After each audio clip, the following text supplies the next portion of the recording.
Stay Lit with your host, Lauren Lyfestyle, and we have a returning guest, Rodman as we continue on with the conversation about entrepreneurship and faith. Thank you all so much for joining us today as we continue on exploring more so of and gain more insight of Rodman and his journey. So, Rodman, how are you feeling? I can't complain. Life's good. Life is good. Do you feel like you're thriving or you're surviving? Right now, a little bit of both.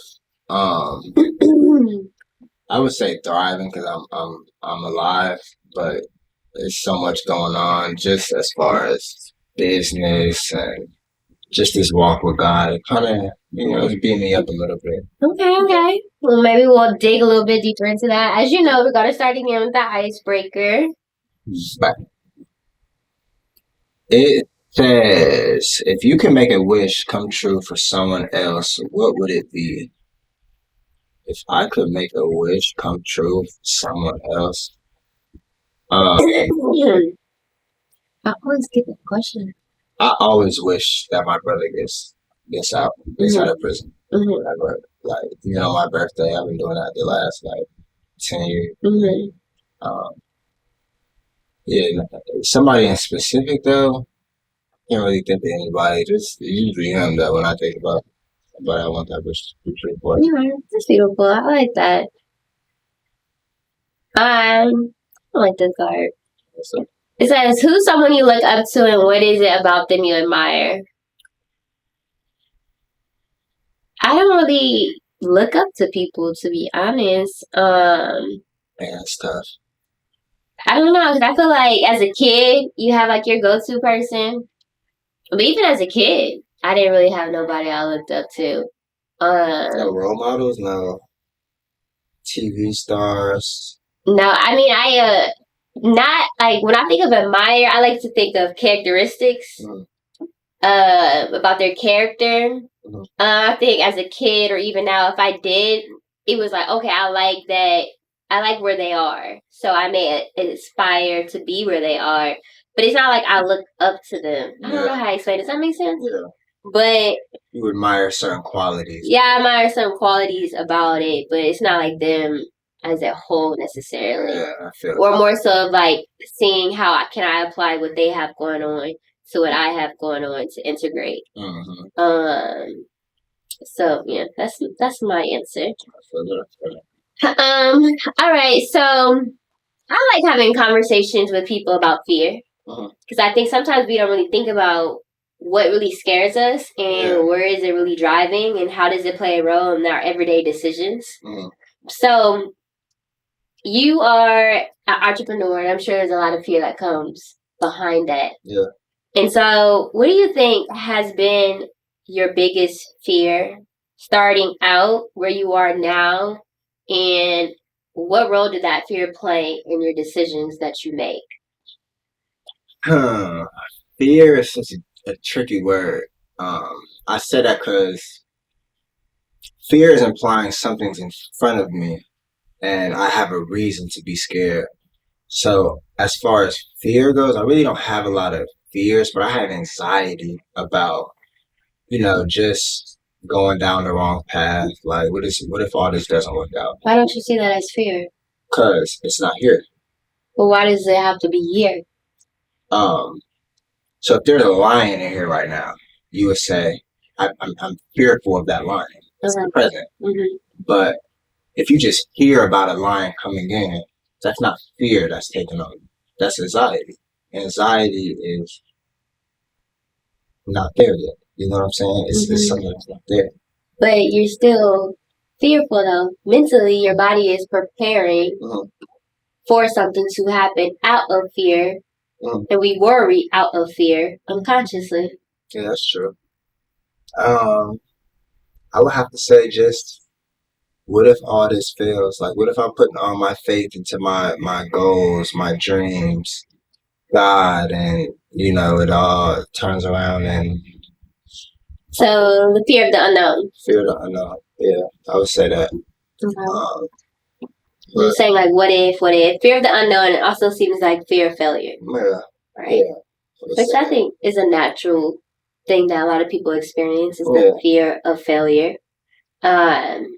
which turns into anxiety, but the foundation starts from fear. I feel that. Yeah. So how do you manage it? I'm actually figuring that out, like I can't sit here and act like I have it all figured out. I meditate a lot, I pray a lot, but one thing I've realized is I can't do it in my own strength. Like, I'm tired of that. I've been bumping my head trying to figure out how to stay grounded, how to stay motivated, how to, like, I can't do it. So I'm solely relying on God in this season, but it's hard because I was just relying on me. So it's like some unlearning I have to do. And which is unlearning behaviors, I feel like, is such a tricky thing. It's a beautiful journey, but it's very hard, and you have to be very intentional behind it. Yeah. And so when it comes to unlearning your behaviors of slowly relying on God, what role do you think God is playing in helping you unlearn those behaviors? What role? I feel like he's helping me in ways I'm not even, I don't even know. I don't even comprehend it. But like when I'm going through it, like I feel like this last probably 3-4 months, I've been feeling like he kind of just watching me, like not saying nothing. Like I feel I'm trying to hear him, so I feel like he's far from me, and I have to balance that because I know it's not true. I know he's with me, but it's just something I gotta learn through. You know what I'm saying? So, what was your question? I forgot what your question was.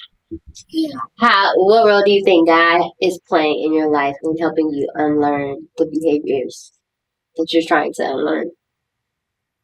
What role?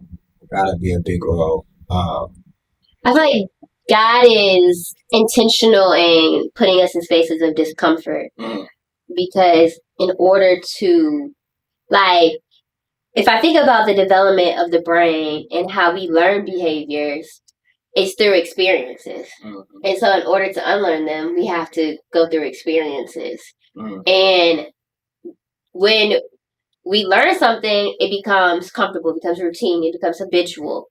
And so if we want to unlearn something, like something significant has to happen where we're like, oh no, like I need to change something. Yeah. And so if you think about that concept, think about what role does God play in helping you unlearn those behaviors? Can you say like, oh, I don't know, but think a little bit about like what situations you were put in that made you feel like, okay, either reveal something about yourself or you had a self-reflection of like, I need to stop this. Yeah. It's crazy because I feel like he puts me in positions that test my patience. It tests my ability to like trust him. Because I've had a lot of, like, even my last job teaching, I just quit teaching 2 months ago. And I quit because I was unhappy. Like I felt like it was more in me that I could bring out elsewhere. But now looking back, I'm like, dang, is that something that God wanted me to go through? You know what I'm saying? Is that something God wanted me to learn through and stick through? Because one thing about me is like, if I see better, I'm not just gonna stay here just because, just to look consistent to me or amongst other people. You know what I'm saying? Like, nah, I'm always gonna get better, but sometimes you get tired of your shit. That's where patience comes in. Exactly. Being content with what you have. So I think the chase and the hustle and being busy comes from somewhere. What do you think you learned that? Our culture teaches us the hustle, Think deeper. Childhood. Where does the hustle come from? I would have to say It starts as early as, like our Not our, your. I'm saying humans though. Okay. Humans, like say in school, like teachers tell you like when you're being good or when you're being bad or how you can earn this or what you're gonna do to lose that. You know what I'm saying? So I feel like unconsciously that's kind of where the seed is planted. I know like home life before then, but where I can really remember like school, that reward. What do you call it? Reward system? Yeah, whatever you call it. But yeah, I would say as early as pre-K. That's a good point. The role that school plays in the hustle culture. What do you think? Where you learned it, like you specifically? I'm saying like just anybody. Where does anybody learn that? I think. Well, if we kind of reminisce on your statement that you made in our last episode when you said that you were born in prison, and so interesting to understand the role that had played in creating a blueprint and how your brain perceives things. I never thought about that. That's crazy. I haven't processed that, but I'm sure it has some type of major, because even when I look back now, like that motivates me. You know what I'm saying? So yeah, I know for a fact that had to be like a staple that's been kind of pushing me forward. But because as I reflect on like my childhood experiences, and I think about like, why is it so hard for me to be still? Why is it so hard for me not to always be doing something? Why is it so hard for me not to have my hand in multiple baskets? And just no one ever knows what Lauren is up to. And I'm like, as I think about it, one, because of the instability and dysfunctionality, we were always on the move. And so being still wasn't normalized. It being comfortable wasn't normalized. And I think like because so much was always going on, I never really had time to sit and think about what was occurring. So I kept myself busy. Because if I did, then it may have been uncomfortable. It's kind of like, so to some people, noise is so uncomfortable. I mean, quietness is so uncomfortable to them because they're so used to chaos. And so for me, I was always doing something. So to stop and someone to say rest, I'm like, rest? Yeah.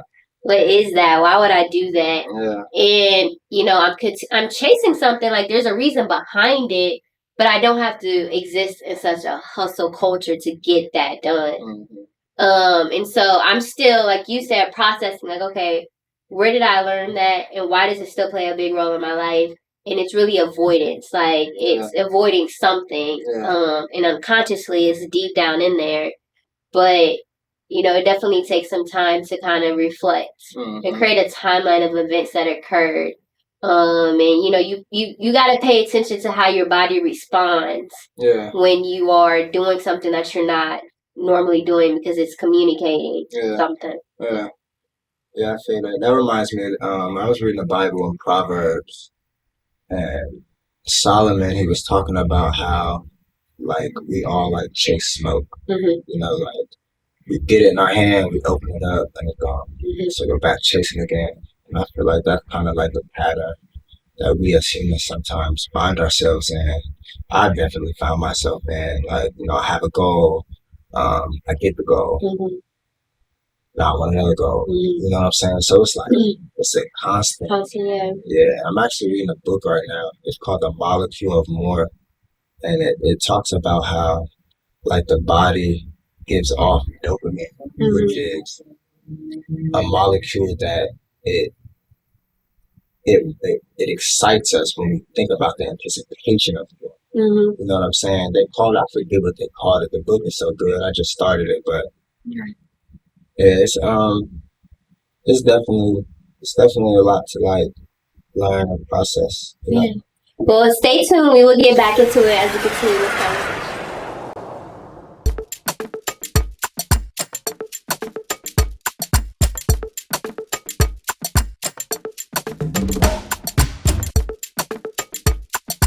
Welcome back.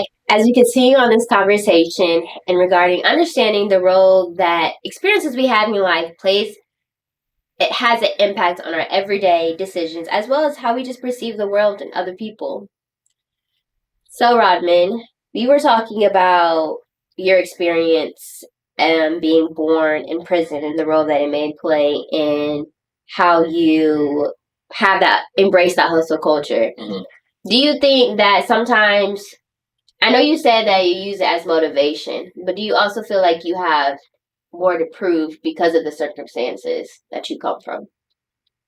Like you have to work twice as harder or 10 times as harder to other people because you know that like you didn't have the blueprint like everyone else. It's crazy because I've never felt like where I've came from made me work hard. I feel like it's something just in me. Mm-hmm. You know, it's not because of any certain type of thing. Yeah. But looking back, it motivates me. You feel me? But no, I think God, like, he put that drive for a reason. Yeah. You know? And that's why in the last episode I also brought up how like God knew that that's what your life was going to be like. Yeah. And as I reflect on my own life and as you were speaking, like God knew, like that's why I give my whole life testimony in the name of glory of God, because there's no way that I would have made it to where I am without him. And not even just me as a person, like my mind, how I think and how I embrace adversity and how I overcome and how I just get like the advocacy skills and the seeking skills. Like there was nobody telling me what to do. It just naturally came. Yeah. And without a doubt, I knew that God's hand was in my life, because looking back, I'm like, and even people watching, they're like, the main thing, people that I know from like day one to now, they're like, how did you overcome? Like, how did you do it? Mm-hmm. And I don't have any answers because it's bigger than me to be able to understand and to communicate it. Because it's literally within me. It was nothing instilled in me because the environment around me didn't nurture it, didn't put that in me. Mm-hmm. People around me really didn't do that. I had to seek those community people and mentors to be able to continue on the journey that I wanted to get on. Yeah. But I remember like writing my scholarship applications and applications for college, and I will always say the same thing regarding like what I experienced motivated me to be able to, want better.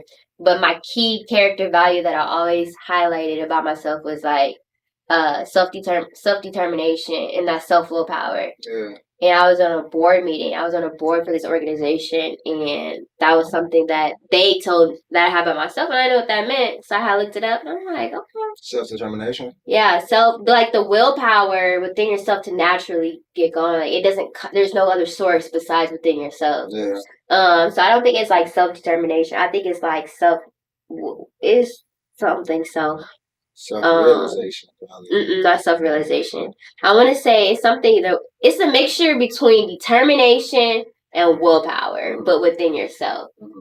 There was nothing else that helped me go. It was just like, this is who I am. Yeah.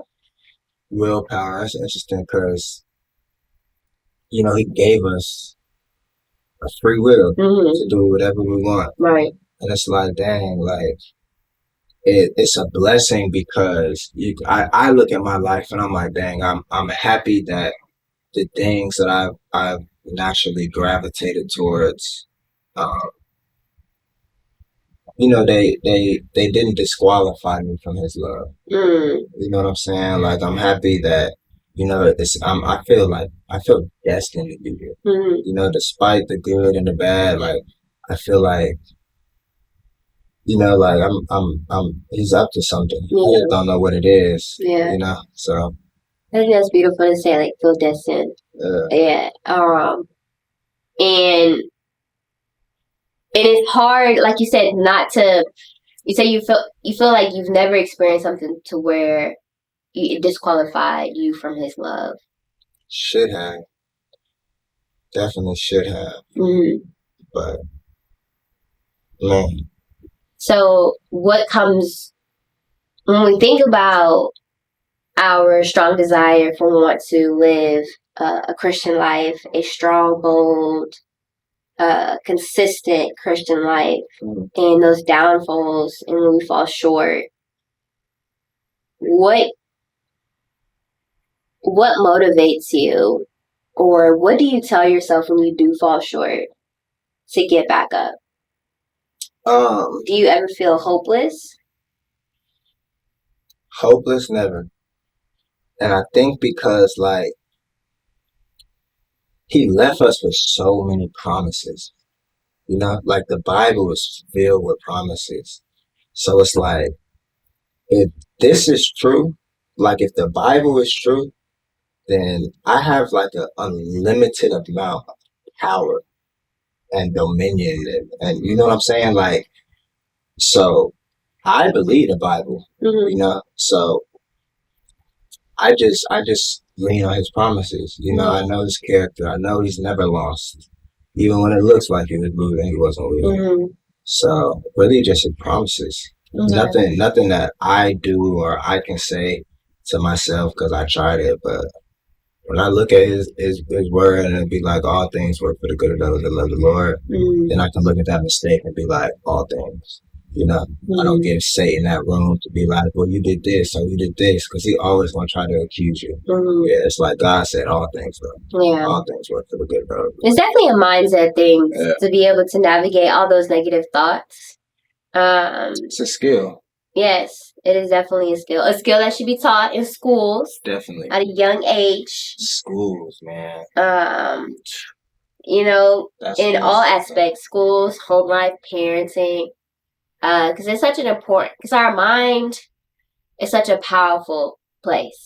It's a powerful thing. It holds so much power. There's so much that we can do with it. And there's so much that we still can do that is still unknown. Like we haven't unlocked the full power of what our brain can execute. But to have the ability to regulate what occurs in your mind, because it's the most dangerous place, but it's also the most beautiful and powerful and insightful and impactful place, is very essential in navigating day-to-day life.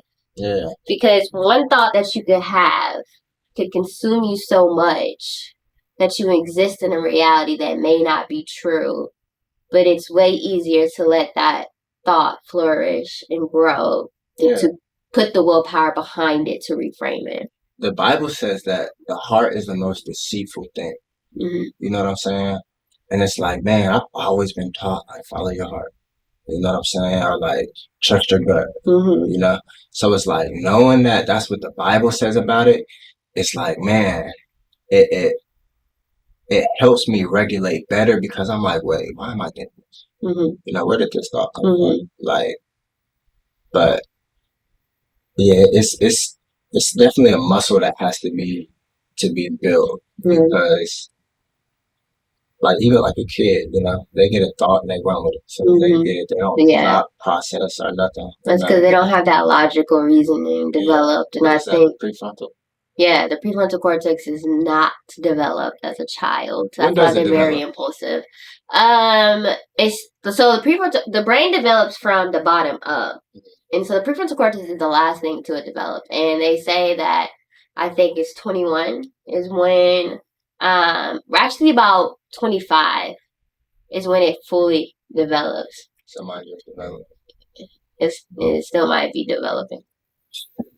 But when I think about, like, okay, so when you said the words of follow your heart, I think of like that's an emotional driven response. Yeah. And our brain operates from a place of logic. And sometimes I see people argue like, should I be more logical or should I be more emotional? And I think that there's balance. Yeah. I think in order to make a decision, you need to think about it logically. But if you make a decision just off logic and no emotion, then you could be cold. You could be heartless. Like it doesn't logically make sense. That's when empathy and sympathy plays a role into things, because logically it may make sense not to do something, but as humans, if you have a heart and you have feelings, you may gravitate towards a different decision because you have empathy for that person, you have sympathy for that person, or you see the impact that it could have. And that's why when we think about God's original plan for how men and women are built, women are more emotional creatures and men are very logical creatures. So I feel like that as a unison creates so much balance in how understanding the role that you help each other out, because you can't really, scientifically, you can't think logically if you're operating from a place of emotion. It's going to be very difficult to unlock that. So that's why they say when you feel something so strong, go talk about it with somebody that's not feeling your emotions, because they're going to think logically and you're just operating from a place of emotions. But when you both come together, it's more productive. And it's very hard for a man to think emotionally. That's because they're not taught emotions. Yeah. They don't create it. They're oftentimes they're not allowed that space to even tap into what their emotions are. Yeah, and I think that should be more of like a foundational conversation in any relationship, because it's like females really think emotionally. You know what I'm saying? Like, and it's so contrary to how we operate. It's like it causes so much confusion the whole time. It's just communication that needs to be had. You know, I feel like this because of this. Like, you know what I'm saying? But yeah, I heard it. Females less emotional, males are logic. But actually being in a relationship and seeing like, why did you do that? Yeah. You know what I'm saying? Like, it was. I think sometimes females also struggle with communicating how they feel because the men are so dismissive, because they can't even comprehend, like, it still don't make sense. I hear what you're saying, but it still makes sense why you responded that way or why you did what they say. So they shut down, but don't worry about it. Yeah. Because men are very dismissive because they truly don't understand. Like, logically, it does not make sense to them. But as a woman, I think women tap into both areas. We think logically, but our foundation is really driven off of emotion. Now, women are definitely emotional creatures in the sense of how they respond very quickly off of emotion, which definitely can cause harm because sometimes our emotions don't always communicate the best things to us. So let me ask you this. Do you think a woman can run the United States of America? Yes. If she thinks emotional? Yes. Why? And you just answered that's exactly why I said there's balance. You shouldn't make logical decisions without some type of emotions. You trying to make it seem like they just gonna. But you guys do, just like we do. So it's like, just because it shouldn't be that way, that's how we operate. That's how we were made, you know? But what does that have to do with her ability to run the United States because she's emotional? What female has ever, I don't want to say ran anything, because every time I say that, a lot of people bring up Cleopatra. I don't know why, but I don't know. I just feel like it's not a female's job to lead. Who's it your job to tell someone whose job is to lead or not? First of all, I feel like it should be a partnership. But as far as that leadership position, like, it's for a man. Why though? The only thing that you're saying that it should be for a man is because one is emotional and one isn't. That's not why. I look at the hierarchy from God, man, and woman. You know? Like, if we're going off the Bible, you can give me examples of how women have had, very important, significant roles. But as far as like leading a nation or leading anything, and I don't think it's anything wrong with that. Like, I don't feel like a woman should get mad because I'm telling her you weren't designed to lead. No. Because I'm not saying that I can't lead without a woman. You feel what I'm saying? Like, I can't. If I'm not submitted to God and I don't have a woman to help me and pour into me, like, I'm not going to be efficient. you know. But, no. I think that's such an interesting topic, and we're going to dive further into that on our next episode. We'll see y'all later.